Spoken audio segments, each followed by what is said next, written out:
50,000 की monthly salary पर legal तरीके से जीरो इनकम टैक्स कैसे हासिल करें, चलिए आज डिकोड करते हैं। मान लेते हैं किसी फ्रेशर की शुरुआती मंथली इनकम ठीक 50,000 रुपए है।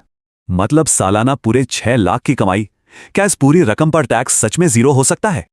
बिल्कुल, इसका सबसे सिंपल और डायरेक्ट रास्ता न्यू टैक्स रिजीम में है। आइए स्टेप बाय स्टेप कैलकुलेशन समझते हैं। 6 लाख की ग्रॉस सैलरी से 75,000 का स्टैंडर्ड डिडक्शन घटाएं तो नेट इनकम बची 5.25 लाख।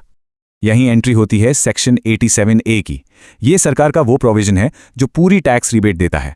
बेसिकली नई स्ट्रक्चर में 7 लाख से कम की टैक्सेबल इनकम पर 100% टैक्स माफ हो जाता है। यानी बिना किसी जबरदस्ती के इन्वेस्टमेंट के फाइनल टैक्स लायबिलिटी बिल्कुल जीरो हो गई है ना, एकदम कमाल। लेकिन मान लीजिए किसी के पास पहले से ही इन्वेस्टमेंट्स या लोन है, तो ओल्ड टैक्स रेजिम भी बढ़िया है। या मैथ्स थोड़ा अलग है।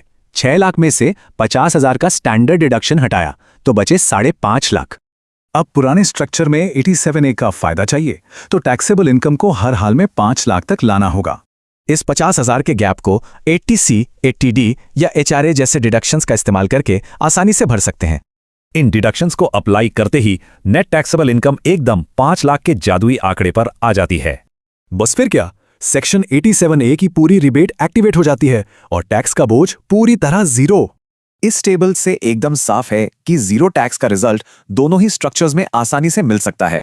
नया रिजीम पैसा हाथ में रखने की आज़ादी देता है, वहीं पुराना सिस्टम मौजूदा इन्वेस्टमेंट्स पर बेहतरीन फायदा देता है।